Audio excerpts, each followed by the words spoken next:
আসসালামু আলাইকুম আমার চাকরি প্রত্যাশী ভাই ও বোনেরা, আশা করি আপনারা সকলে ভালো আছেন। আমিও ভালো আছি।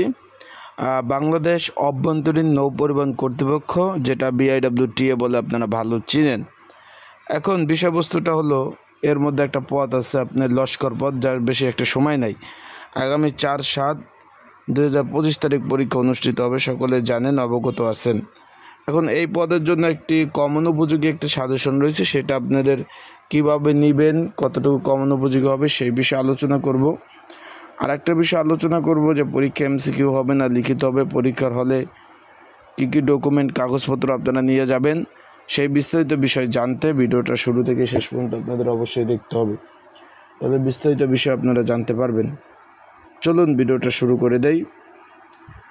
তার আগে বলে দেই, আপনারা যারা আমার ইউটিউব চ্যানেলে নতুন তারা অবশ্যই আমার ইউটিউব চ্যানেলটা সাবস্ক্রাইব করে রাখবেন। ফেসবুক পেজ থেকে ভিডিও দেখলে অবশ্যই ফলো করে রাখবেন, লাইক কমেন্ট শেয়ার করে অন্যকে দেখার সুযোগ করে দিবেন।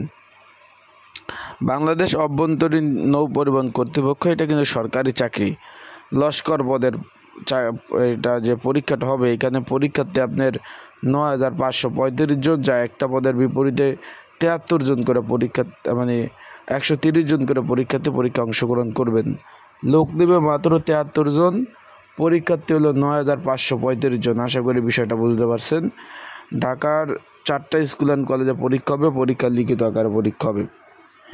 এখন এই পদের যদি আপনাদের কারো সাজেশন প্রয়োজন হয়, যারা পরীক্ষার্থী রয়েছেন, এই পদের যদি আপনাদের কারো সাজেশন প্রয়োজন হয়, স্ক্রিনের উপর হোয়াটসঅ্যাপ নাম্বার রয়েছে, ডিসক্রিপশন বক্সে নাম্বার রয়েছে, এই নাম্বারে যোগাযোগ করতে পারেন।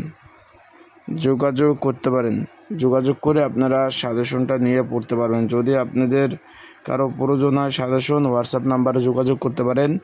ডিসক্রিপশন বক্সে নাম্বার রয়েছে, এই নাম্বারে যোগাযোগ করে কমন উপযোগী সাজেশনটা নিয়ে আপনারা পড়তে পারেন।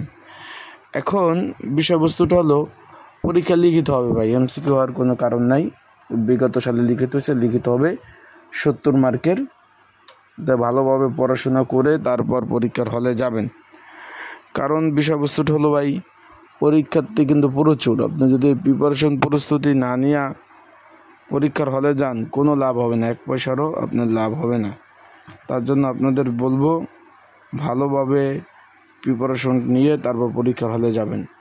ভালো থাকবেন, সুস্থ থাকবেন। আর পরীক্ষার হলে শুধুমাত্র একটা কলম নিয়ে যাবেন, আর কোনো ডকুমেন্ট প্রয়োজন নেই। আবারও বলতেছি ভাই, পরীক্ষার হলে শুধু একটা কলম নিয়ে যাবেন, আর কোনো ডকুমেন্ট প্রয়োজন নেই। ভালো থাকবেন, সুস্থ থাকবেন, চোখ রাখবেন আমার ইউটিউব চ্যানেলে, ফেসবুক পেজে সকল ধরনের আপডেট তথ্যগুলি বিষয়গুলি পেতে।